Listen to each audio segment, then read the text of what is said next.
কিভাবে রাহুলের মৃত্যু হলো, কেন উদ্ধারে দেরি হলো? দুদিন কেটে গিয়েছে কিন্তু ধোঁয়াশা কাটছে না।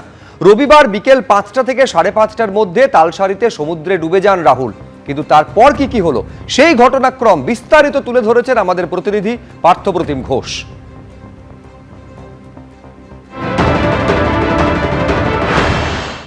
আমরা রয়েছি দীঘা স্টেট জেনারেল হাসপাতালের সামনে।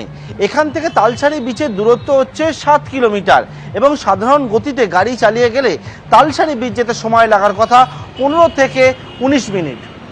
শুটিং হচ্ছিল আমরা জানি, শুটিংয়ের লোক কি ভাই আমাদের যাত্রী কিছু অসুবিধায় পড়ে গেছে, আমরা খবর পেয়ে সে লোকটাকে একটা নৌকায় মৎস্যজীবীকে বললাম যে যাও রে, কি হয়েছে, যাও চলে যাও। ওরা নিয়ে এসে ওকে গাড়িতে তুলে দিয়েছে, চলে গেছে। হ্যাঁ, যেখানে হচ্ছিল সেখানে ওরা কোনো বোর্ড বা কিছু নিয়েছিল না, সেখানে আমি বোট ফোট দেখিনি। সেখানে কিন্তু তম্বু মারা ছিল, শুটিং হচ্ছিল সেখানে।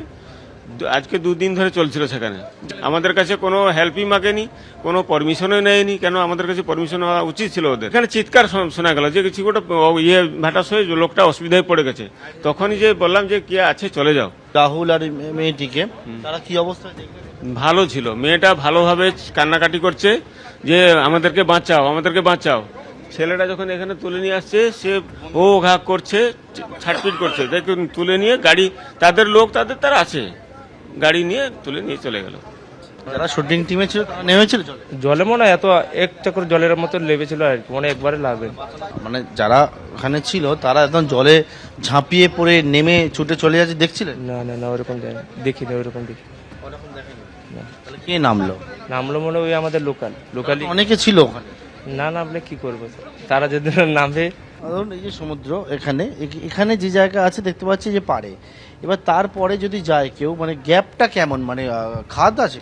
এই যে নৌকো একটা দেখা যাচ্ছে, এই নৌকোর পিছনে শুকনো, নৌকোর একটু 2-3 ফিট দূরে গেলে কোমরে জল হবে। তারা টুরিস্ট বুঝতে পারবে না, তারা জলে নামলে তারা পড়ে যাবে। সেই জন্য আমরা বারণ করি এখানে কেউ জলে নামবে। একটা পা দেবেন যখন হাঁটু সমান জল, একটা পা দিলে হাঁটু সমান জল, আর একটা পা দিলে কোমরে জল হবে। প্রত্যক্ষদর্শী আপনি। সেদিন ওই দিন যেদিন রোববার দিন ঘটনাটা ঘটে, আপনি নৌকো নিয়েছিলেন কোনখানে? নৌকো নিয়ে সেপারে আছি, এই ঘটনাটা এপারে হচ্ছে। যখন উপরে লোক চিৎকার করে, আমাদের মৎস্যজীবী একটা নৌকো নিয়ে যাই উদ্ধার করে তাকে। মৎস্যজীবী নৌকাটা যে ছিল, যাই যে আমার লোকাল ছেলে দেখলো, সে নৌকো নিয়ে আসে এইখানে তুলে দেওয়া হলো। সেই সময় হিরোইন যে পাঠ করেছিল সে ভালো ছিল, পুরো ভালো কন্ডিশন।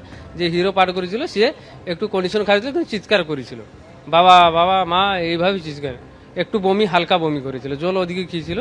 তারা নিয়ে কি করে? তাদের গাড়ি, পার্সোনাল গাড়ি আসলো, তারপরে সে নিয়ে চলে গেল। আমরা তো শুটিং করতে লোক আছে, আমার লোকাল ছেলের সঙ্গে কোনো যোগাযোগ নেই, কোনো কমিটির সঙ্গে যোগাযোগ নেই। ওরা তার আসে, আমার যে লোকাল ছেলে যাকে। ওদিন শুটিং হচ্ছিল, কেমন দেখছিলেন? মানে হিরোইন যাচ্ছে, রাহুল হ্যাঁ, জলে ওইটুকু জলে নামছে। তারপরে আমার লোকাল ছেলে একজন তাকে মনা করছে যে জলের কারেন্ট বেড়ে গেছে, তোমরা সেখানে জলে যাও না।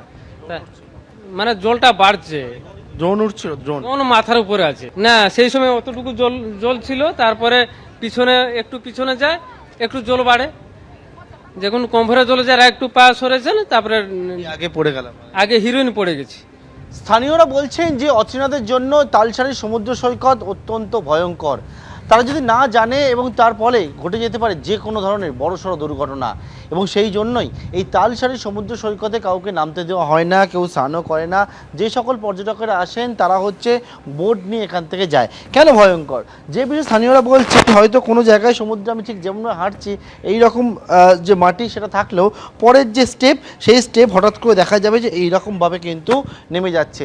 অর্থাৎ বিভিন্ন জায়গায় রয়েছে চোরা বালি, বিভিন্ন জায়গায় রয়েছে বড় বড় খাদ। অর্থাৎ কোনো জায়গায় সমুদ্রে যদি দেখা যায় যে হাঁটু সমান জল রয়েছে একটা স্টেপ, এবং পরের স্টেপে দেখা যাবে সেই জল একেবারে বুক সমান হয়ে উঠছে। এবং তার জন্যই এই সমুদ্র সৈকত অচেনাদের কাছে অত্যন্ত, যে বিষয়টা স্থানীয়রা বলছেন যে ভয়ঙ্কর, না জানা থাকলে এই সমুদ্র সৈকত সম্পর্কে।